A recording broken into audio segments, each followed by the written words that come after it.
감사합니다. 7월 셋째 주를 맞이했습니다. 하나님 전에 나오신 여러분을 사랑하고 축복합니다. 하늘의 신령한 은혜와 땅의 기름진 복이 이 자리에 있는 여러분 모두에게 이제로부터 영원토록 함께 하시기를 다시 한번 축복합니다. 아멘. 우리가 흔히 이야기합니다. 어떤 분야에서 아주 탁월한 업적을 남겼거나 아니면 초창기에 그 분야에 지대한 업적을 남긴 그런 사람들을 일컬어서 모모의 아버지 이렇게 이야기를 합니다. 예를 들어서 의학의 아버지 하면은 이 반응이 뭡니까 이게? 의학의 아버지? 히포크라테스입니다. 음악의 아버지는 바하. 수준이 있다. 그럼 발명의 아버지는 누구입니까? 에디슨. 현대 성교의 아버지는 윌리엄 캐리입니다. 이와 같이 어떤 분야의 아버지로 일컬음 받는다고 하는 것은 대단히 영광스러운 것이고 대단히 의미 있는 일이라고 할 수 있습니다. 그러면 여러분, 열국의 아버지, 믿음의 조상은 누구일까요? 그의 이름은 아브라함입니다. 하나님께서는 구약의 족장시대를 살아가고 있던 아브라함을 어느 날 부르셨습니다. 그리고 그를 믿음의 조상, 열국의 아버지로 그를 인쳐주셨습니다. 그런데 사람들은 뭐가 불만인지 이 아브라함에게서는 도저히 그가 열국의 아버지, 믿음의 조상으로 불릴 만한 그런 특별한 단서, 그런 자격이 그에게 없다고 그렇게 이야기를 합니다. 그래서 사람들은 아브라함이 믿음의 조상 된 것은 그저 하나님의 값없는 은혜라고 이야기를 합니다. 저는 이 이야기가 대단히 옳은 이야기요 지당한 말씀이라고 생각합니다. 생각해보면 하나님 은혜 아닌 것이 어디 있겠습니까? 모든 것이 하나님의 은혜인 줄 믿습니다. 지금 여기까지 우리가 이렇게 거할 수 있는 것도 모두가 하나님의 은혜인 것은 분명한 이야기입니다. 그러나 아무리 그렇다고 할지라도 전혀 자질도 없고 전혀 그릇감이 아닌 아브라함을 그저 우연히 하나님이 발견하셔서 그래, 이제부터 네가 믿음의 조상이 되라고 그렇게 했다는 그 말에 대해서는 저는 절대로 동의할 수 없습니다. 하나님께서 아브라함을 지목하신 데는 그만한 이유가 있었다고 저는 확실히 믿고 있기 때문입니다. 창세기 12장부터 창세기 50장까지는 족장시대를 살아갔던 사람들에 대한 이야기가 나오고 있습니다. 대표적인 사람이 아브라함, 이삭, 야곱 그리고 요셉입니다. 그 중에서 특별히 창세기 12장에서 25장까지는 아브라함의 이야기를 주로 다루고 있고 아주 상세하게 그의 사람됨을 소개하고 있습니다. 이 말씀을 묵상하다 보면은 하나님이 왜 아브라함을 지목하여 부르셨는지 그 단서들을 몇 가지 발견할 수 있게 됩니다. 창세기 12장에 보면은 하나님께서는 아직 그 이름이 아브람이었을 때 그 아브라함을 이제 지목하여 부르시면서 이렇게 명령하셨습니다. 창세기 12장 1절 2절 말씀입니다. 여호와께서 아브라함에게 이르시되 너는 너의 고향과 친척과 아버지의 집을 떠나 내가 내게 보여줄 땅으로 가라. 내가 너로 큰 민족을 이루고 내게 복을 주어 내 이름을 창대하게 하리니 너는 복이 될지라. 이렇게 말씀해 주셨습니다. 하나님께서는 그 고향인 우루가 고향인 아브라함에게 너의 고향과 친척과 아버지의 집을 떠나가라. 그리하면 너와 내 민족을 네가 큰 민족을 이루고 창대하게 되어 복의 근원이 되도록 만들어주겠다라고 조건부적인 약속, 축복을 이제 말씀해 주셨습니다. 여러분, 이 말씀은 대단히 재미도 있고 의미 있는 말씀이 아닐 수 없습니다. 왜냐하면 이 말씀을 가만히 살펴보면 하나님이 말씀하시는 복, 하나님께서 우리에게 말씀하시는 축복이 무엇인지를 우리가 잘 배울 수 있기 때문입니다. 하나님께서 성서를 통해서 우리에게 말씀하시는 복은 대부분이 언약의 복입니다. 미래에 되어질 복을 우리에게 말씀하신다는 것을 우리들이 발견하게 됩니다. 그러므로 우리는 이 말씀을 주목해 볼 필요가 있는 것입니다. 여러분, 이 말씀 비유적으로 말하면 이런 말씀입니다. 하나님의 복은 지금 당장 우리에게 주시는 현금 결제의 복이 아니라 앞으로 되어질 그런 약속 어음의 복이라고 하는 것입니다.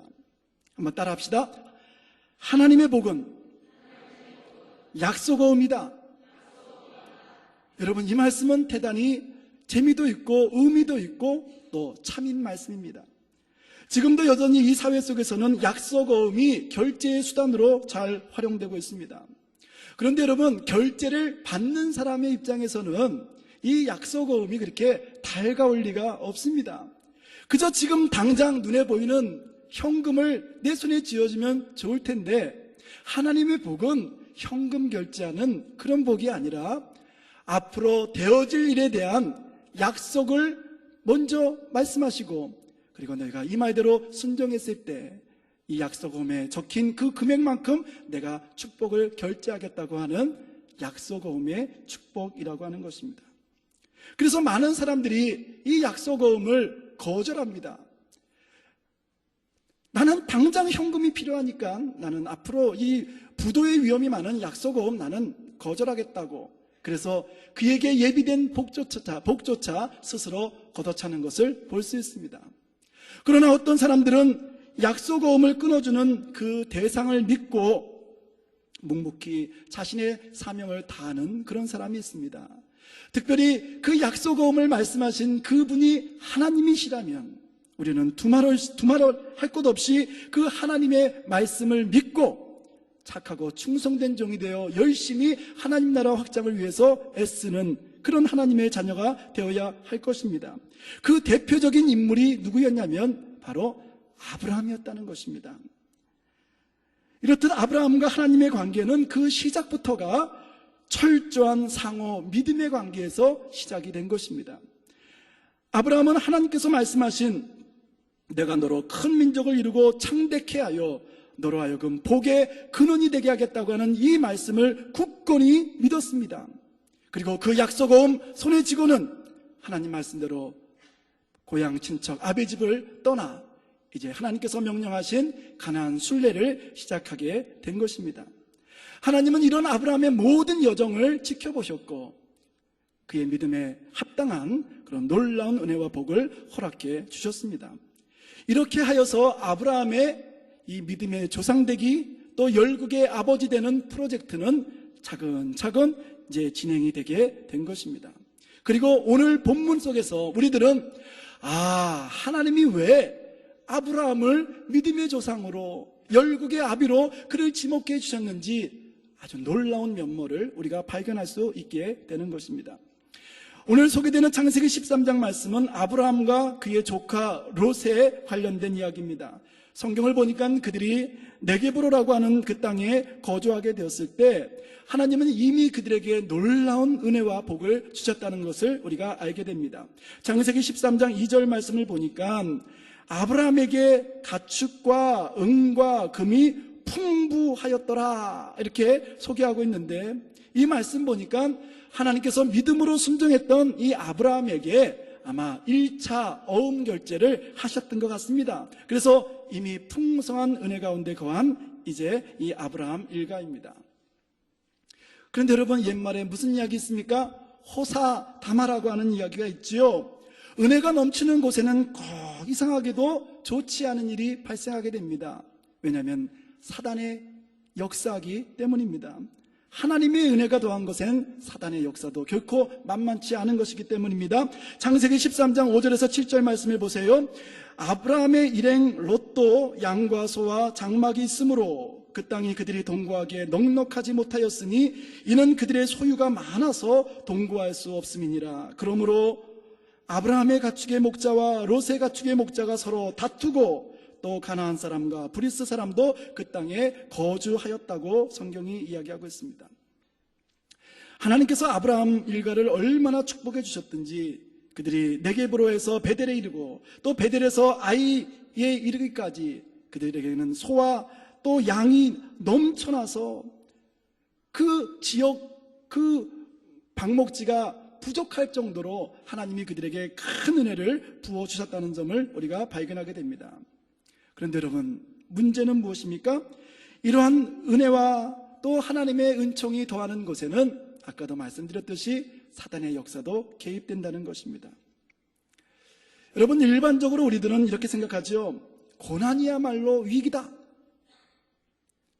고난이 위기인 것은 틀림없습니다. 그러나 우리 성도는 이러한 이 인사이트를 가지고 있어야 됩니다. 진짜 큰 위기는 바로 우리가 성공했을 때 우리에게 직면한다는 사실입니다. 그래서 제가 2주 전인가 이런 말씀 드렸지요.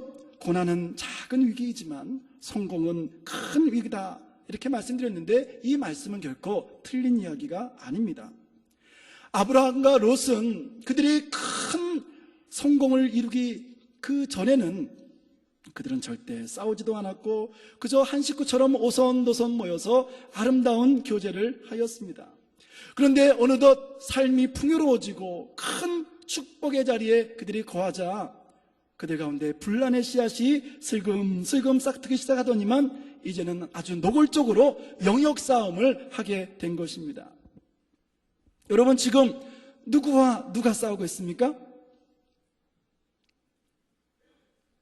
사람이 질문을 하면 대답을 하셔야죠. 지금 누가 누구와 싸우고 있습니까? 아브라함과 롯이 지금 싸움을 시작한 것입니다. 여러분, 아브라함은 한 족장의 한 그 부족의 족장입니다. 어른입니다. 나이도 많습니다. 그리고 삼촌입니다. 반면에 이 롯은 아주 나이도 어리고 그리고 신분조차도 그저 그 조카의 신분을 가진 그런 아주 미약한 존재입니다. 지금 아브라함과 롯이 지금 이제 그 영역 다툼을 지금 시작한 것이죠. 아까 누가 개입했다고 했습니까? 사단이 개입했다고 이야기했습니다. 사단은 근본적으로 그런 존재입니다. 우리를 갈라놓고 이간질시켜서 서로 물고 뜯게 하여 서로 피차 공도 동망하게 만드는 존재가 바로 사단입니다.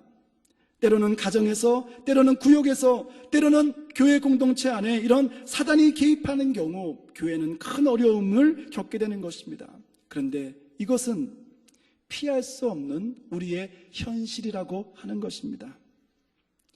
그러므로 중요한 것은 바로 지금입니다. 바로 이런 분란의 씨앗이 지금 싹트기 시작한 바로 이때가 중요하다는 것입니다. 여러분, 이러한 때에 가장 중요한 역할을 해야 될 사람이 있습니다. 누구일까요? 어른입니다.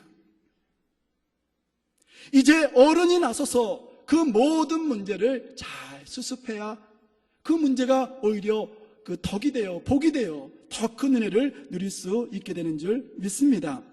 8절 9절 말씀을 보세요. 아브라함이 롯에게 이르되 우리는 한 친족이라. 나나 너나 내 목자나 내 목자나 서로 다투게 하지 말자. 내 앞에 온 땅이 있지 아니하냐? 나를 떠나가라. 내가 좌하면 나는 우할 것이요 내가 우하면 나는 좌하리라. 아멘. 여러분, 이 말씀 아멘으로 받으세요. 여러분들이 이와 같은 삶을 살면 여러분들은 그 어디서나 여러분들은 천국을 경험하는 복된 하나님의 자녀가 될 줄로 믿습니다. 이 말씀 참 은혜로운 말씀입니다. 묵상하면 묵상할수록 정말 은혜가 넘쳐나는 하나님의 귀한 말씀이 아닐 수 없습니다. 여러분, 한번 저를 따라해 주세요. 내가 좌하면 나는 우하리라. 네가 우하면 이렇게 좀 치면서 하세요. 나는 좌하리라. 옆에 사람 보고 한번 해보세요. 시작. 내가 좌하면 나는 우하고 내가 우하면 나는 좌하리라. 아멘. 아멘. 여러분, 하나님께서 아브라함을 지목하신 이유가 무엇일까요? 하나님이 왜 아브라함을 불러서 그를 믿음의 조상 열국의 아버지로 삼으셨을까요? 바로 이러한 아브라함의 면모 때문입니다. 여러분, 이 말씀 이 속에는 아브라함이 어떤 사람인지, 그의 신앙의 깊이가 어떠한지, 그의 인격의 넓이가 어떠한지를 함축적으로 이 말씀이 다 우리에게 소개하고 있는 줄 믿습니다. 지금 이 상황, 집안의 어른이요 한 부족의 족장인 삼촌 아브라함과 아직 나이도 어린 조카 롯과의 관계를 조명하는 시간인데, 여러분, 어느 뭐로 보나 이게 싸움이 되겠습니까? 게임이 되겠습니까? 일방적인 게임 아니겠습니까? 이런 경우 어떻게 하겠습니까? 저 같은 소인배라면 아마 롯을 불러놓고 인상 한번 팍 쓴 다음에, 야, 롯, 자식이 너 존말할 때 니네 식구들 데리고 떠나. 알았어? 아마 저 같은 소인배는 아마 틀림없이 그렇게 했을 것입니다. 아마 일반적인 경우 이러한 상황을 맞게 되면은 아마 10중 8구는 대부분의 사람들이 그렇게 할 것입니다. 그렇게 해야 어른인 줄 알고, 그렇게 해야 권위가 있는 줄 알고 그렇게 행하는 것입니다. 그리고 또 한 부족의 족장입니다. 어른입니다. 삼촌의 입장에서 그 어린 조카 롯에게 그렇게 일방적으로 대한다고 한들 그게 뭐이 그리 큰 흠이 되겠습니까? 여러분, 유대민족은 장유유서 사상이 아주 투철한 그런 민족이기 때문에 그저 나이 많으신 그 아브라함이 어린 조카에게 그렇게 했다고 해도 그 누가 아브라함에게 손가락질할 사람은 아무도 없었을 것입니다. 틀림없이 그랬을 것입니다. 근데요, 아브라함은 그렇게 하지 않았습니다. 아브라함은 달랐습니다. 왜냐하면은 아브라함은 우리 같은 소인배가 아니요, 장차 믿음의 조상, 열국의 아버지가 되어야 될 하나님의 위대한 인물이었기 때문입니다. 아브라함은 어린 조카 롯을 불러놓고는 이렇게 이야기합니다. 우리가 한 친족으로서 피차 싸우는 것이 좋지 않으니 이제는 우리가 은혜롭게 이별을 하자. 그렇게 제안을 합니다. 그리고는 이렇게 이제 판결을 하는 것입니다. 예로사, 네가 좌하면 나는 우할 것이요, 네가 우하면 나는 좌할 것이다. 그러니 네가 원하는 것 아무데도 좋으니 네가 선택해서 네 식구들 데리고 떠나가라. 이렇게 이야기하는 것이지요. 여러분, 어느 한 교회가 진정 든든히 서가기 위해서는 여러 가지 요소들이 필요합니다. 먼저는 우리 예배당, 또 교육관, 이런 눈에 보이는 유용에 좋은 조건들이 갖추어져 있어야 되겠지요. 또 시대에 뒤떨어지지 않는 그 문화적인 코드도 갖추고 있어야 합니다. 그래서 직전 한 10년에서 20년 동안 이런 기반을 바탕으로 해서 급성장한 교회들이 적지가 않습니다. 역시 하나님의 은혜이겠죠. 그런데 여러분, 지금 그 단기간 안에 부흥하고 성장했던 교회들의 그 모습을 보십시오. 큰 문제에 직면해 있습니다. 아파트 세대가 곳곳에서 이제 건설되는 그 붐과 더불어 순식간에 부흥했던 교회들이 지금 푹푹 쓰러져 가고 있는 것입니다. 그 이유가 무엇일까? 그 이유가 무엇인 것 같습니까? 그것은 교회의 무형의 자산이라고 할 수 있는 교회의 어른이 없기 때문입니다. 여러분, 교회에 어른이 계시다고 하는 것은 참으로 중요하고 또 우리에게 너무나 소중한 것입니다. 한 교회에서 30년, 40년, 50년, 60년 한평생을 그 교회에 머물면서 눈물로 기도하고 또 교회의 역사와 더불어 한평생을 살아오신 교회의 어른이 계시다고 하는 것은 그 무엇과 바꿀 수 없는 교회의 큰 자산이요, 교회의 큰 자랑이 아닐 수 없는 것입니다. 그러므로 우리 젊은 세대 여러분들은 우리 어르신들을 정말 존경하고 어르신들을 예로 갖추어야 할 것입니다. 이따가 밥 먹을 때, 오늘은 참 김기태 집사님이 쏘신다고 하셨으니까 공짜지만 다음에 식사하실 때는 우리 어르신들 밥값은 여러분들이 꼭 내시기를 바랍니다.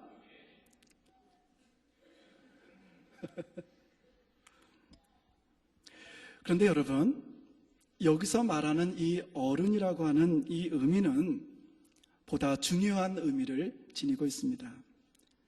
여기서 말하는 어른이라고 하는 것은 어떤 성도가 그저 시간적으로 한 교회에 오래 머물렀다고 하는 그런 단순한 의미를 뛰어넘는 그런 의미를 가지고 있다는 것입니다. 그야말로 한 공동체, 교회 공동체의 가장 본이 되고 신뢰할 만하고 신앙의 어른으로서, 인격의 어른으로서, 다시 말해 영적 권위를 지닌 진짜 어른을 뜻하는 단어이기 때문입니다. 아브라함은 한 부족을 이끄는 족장입니다. 적어도 자기 부족 안에서만큼은 그 누구도 함부로 할 수 없는 절대 권력을 손에 쥔 그런 아브라함이라는 것입니다. 그러니 이런 그 불미스러운 사건이 발생했을 때 이 아브라함의 입장에서는 그저 일방적으로 자기에게 유리하도록 모든 것을 판결하여 그저 분란의 씨앗이 된 롯 일가를 그저 쫓아내도 그저 뭐 아무런 문제가 없었을 그런 상황이었습니다. 그런데 놀랍게도 아브라함의 판결은 네가 좌하면 나는 우할 것이요 네가 우하면 나는 좌하리라 라고 하는 뜻밖의 선언이었던 것입니다. 저는 이것이 아브라함의 힘이라고 생각합니다. 하나님의 마음을 사로잡은 그 이유가 바로 아브라함의 이와 같은 사람 됨됨이 때문이라고 저는 믿어 의심치 않습니다. 그 누가 이렇게 할 수 있겠습니까? 한 번의 결정에 따라서는 자신들의 미래가 좌지우지될 만한 이 중대한 상황 속에서 어떻게 먼저 어린 조카에게 네가 좌하면 나는 우할 것이라고 말할 수 있는 사람이 누가 있겠냐는 것입니다. 그러나 역시 아브라함은 그 그릇부터가 달랐던 인물입니다. 하나님께서 이 아브라함을 축복할 수밖에 없었던 이유를 우리는 지금 이제 눈으로 확인하고 있는 것입니다. 사랑하는 성도 여러분, 어른은 그렇게 증명되는 것입니다. 바라기는 이 자리에 계신 여러분 모두가 교회의 어른이 될 수 있기를 주님의 이름으로 당부드립니다. 여러분, 제 이야기하는 것을 조금 용서해 주시기를 바랍니다. 제가 1987년도에 제가 장신대 기독교 교육학과 3학년일 때 인천에 있는 한 교회에 부임을 하게 되었습니다. 제가 맡은 역할은 교회학교 전체를 담당하는 교육 전도사였습니다. 그런데 부임 당시에 약 80여 명이었던 우리 아이들이 하루 한 주 한 주 부흥을 거듭하기 시작하더니만 그해 이제 여름 성경학교를 끝내고 났을 때 500명이 넘는 교회로 부흥을 하게 되었습니다. 그래서 교회는 물론이고 지역과 교계에 크게 주목을 받게 되었고, 그리고 기독 공부에서도 우리 그 교회의 그 일들을 다 이렇게 조사해 갔고, 그래서 많은 교회 사람들이 많은 교회에서 어떻게 그렇게 교회가 부흥할 수 있었냐, 좀 우리에게 그 비법을 알려달라고 해서 제가 그 어린 나이에 여러분들 잘 아는 큰 교회들, 주안장로교회, 소망교회, 광성교회, 이런 교회들을 찾아다니면서 우리 교회가 부흥할 수 있었던 간증을 제가 한 적이 있었습니다. 근데 제가 간증하면서 그곳에 계신 분들에게 소개했던 것은 두 가지입니다. 첫째는 우리 교회학교 선생님들의 전적인 헌신이 있었고, 다른 하나는 이제 특별히 그때 글 없는 책 전도법, 그다음에 어린이 디모데의 제자 양성 교육, 그런 과정을 실시해서 우리가 큰 효과를 봤다는 이야기를 먼저 드렸고, 그 다음에 제가 한 이야기는 우리 교회 그 당시에 교회학교 부장 장로님이셨던 한 장로님의 존재감에 대해서 제가 많은 시간 할애해서 그분들에게 이야기를 했습니다. 그때 우리 교회학교의 부장 장로님의 조남은 고민욱 장로님이십니다. 그분은 당시에 초등학교 교감 선생님이셨는데 그 이듬해에 교장 선생님으로 승진을 하게 되셨습니다. 그분의 아들은 의사셨고, 또 그분의 첫째 딸은 중앙대학교 교수셨고, 그 막내딸은 이화여자대학교 비서학과에 다니고 있었습니다. 그러니 가정적으로도 큰 은혜와 복을 받은 장로님이시죠. 교회에서는 아마 차선임급 장로님이셨습니다. 그러니까 교회의 실세 중에 실세 장로님이시라고 할 수 있겠죠. 교회의 어른이셨습니다. 그런데 여러분, 이 장로님이 22살밖에 되지 않은 아무것도 모르는 이 어린 교육전도사에게 어떻게 했는지 여러분 아십니까?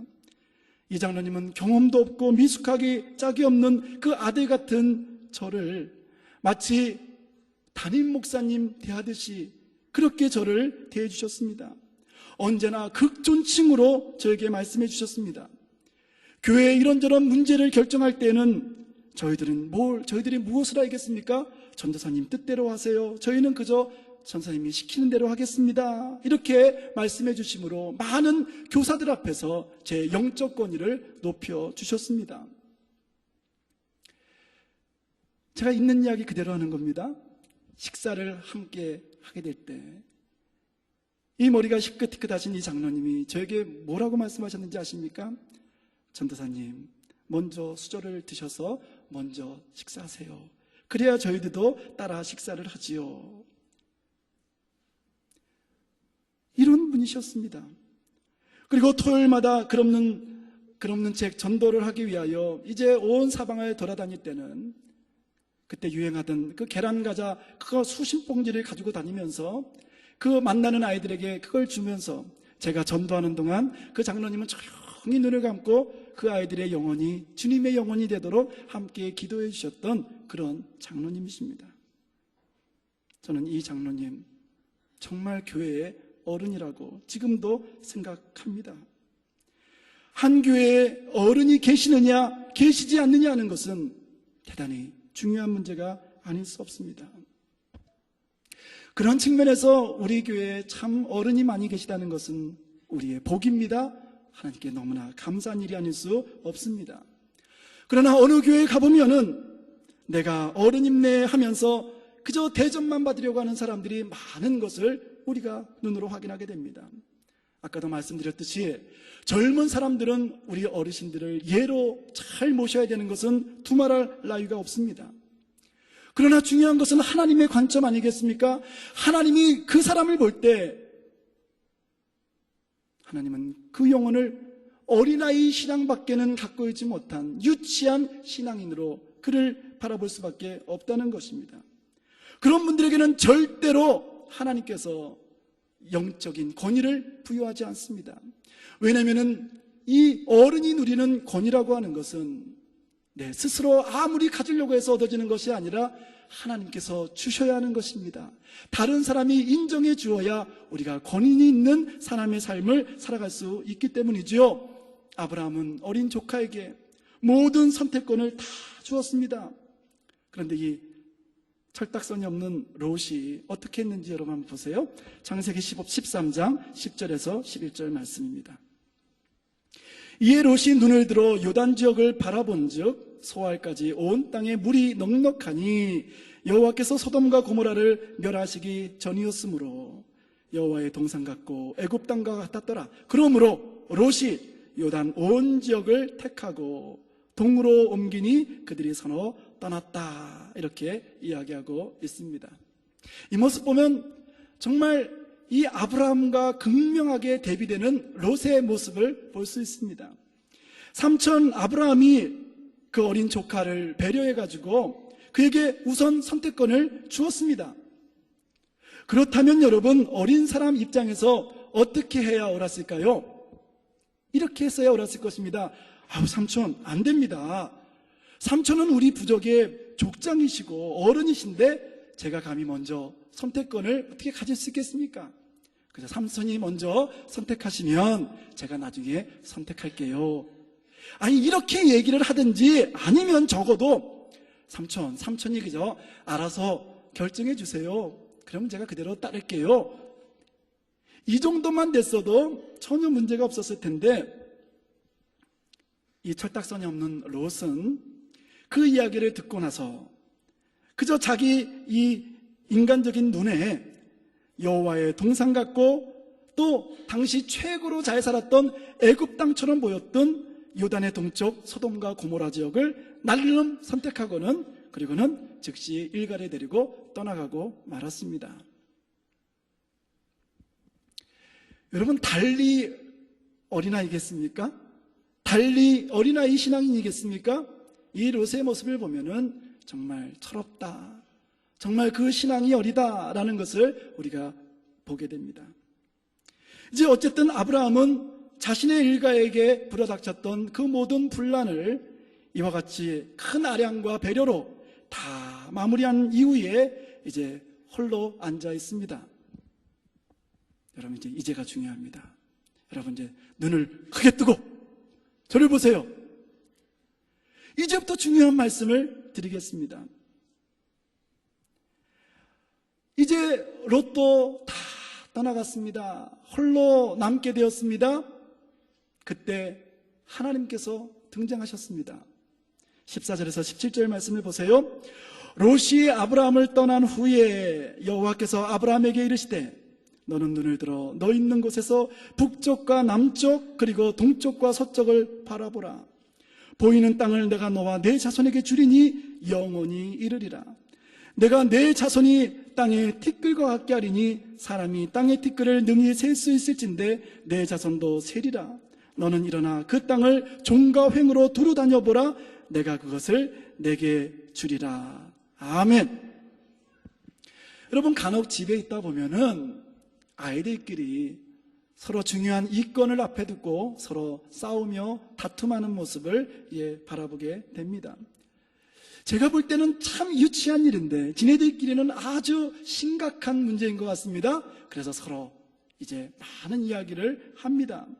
저는 그 모습을 그저 묵묵히 바라만 봅니다.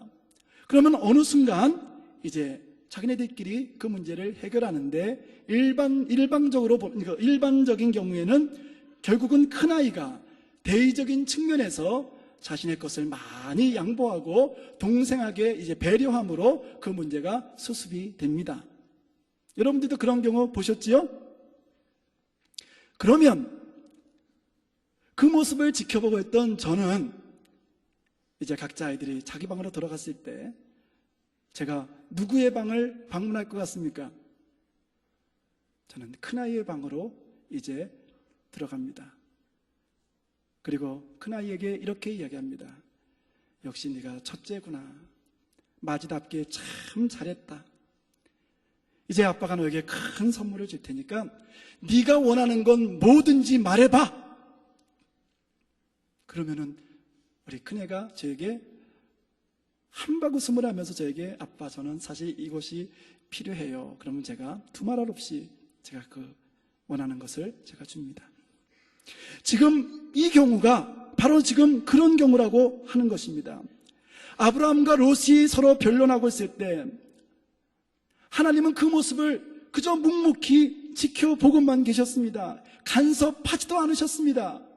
그리고 마침내 롯이 그 큰 아량과 또 그 배려로 한마디로 어른답게 행동하여 그 문제를 잘 수습한 이후에 비로소 하나님이 짠 하고 나타나셔서 아브라함과 독대하신 것입니다. 그리고 하나님이 말씀하신 게 뭡니까? 네 눈을 들어 사방천지 바라보아라. 종과 횡으로 네가 원하는 것 어디든지 밟아보아라. 네가 밟는 모든 땅을 내가 너에게 주겠다. 너뿐만 아니라 너의 후손들에게 영원히 주겠다. 내가 너를 복의 근원으로 축복의 통로로 열국의 아버지로 내가 너를 인쳐주겠다. 이렇게 말씀해 주신 줄 믿습니다. 여러분 결국 무엇입니까? 네가 자하면 나는 우하리라 라고 하는 이 말씀은 언뜻 보기에는 자기 포기의 선언처럼 들려지지만 그러나 결과적으로 보면은 이 모든 양보와 배려, 이 모든 것은 결국은 자기 자신에게 가장 큰 축복을 가져다 주는 위대한 축복의 선언이었다는 사실을 우리가 깨닫게 되는 것입니다. 여러분 이것이 신앙의 신비입니다. 이것이 우리가 믿음 생활하면서 누리게 되는 놀라운 하나님의 역사인 것입니다. 이 시대는 정말 어른다운 어른을 찾아보기가 그렇게 쉽지 않은 시대입니다. 감사한 것은 우리 교회에 이와 같은 어른이 계시다는 것이 얼마나 감사한지 모릅니다. 그러나 그것으로 만족할 수 없습니다. 이 자리에 계신 여러분 모두가 하나님이 기뻐하시는 신앙의 어른이 되어주기를 저는 간곡히 부탁드립니다. 깊은 신앙의 연륜을 지니고 넓은 인격을 지닌 성도로 우리가 살아갈 때 세상은 우리를 향해 함부로 손가락질할 수 없을 것입니다. 우리는 이 어두워진 세대 가운데서도 진정 빛과 소금의 역할을 잘 감당하는 이 시대의 횃불 같은 성도로 살아갈 수 있을 줄 믿습니다. 기도합시다. 주님, 그동안 어린아이처럼 살았던 우리의 연약한 믿음을 불쌍히 여기시고 이후로는 아브라함처럼 어른다운 어른으로 참된 신앙인의 삶을 살아가는 우리 모두가 되게 하옵소서. 예수님 이름으로 감사하며 기도드립니다. 아멘.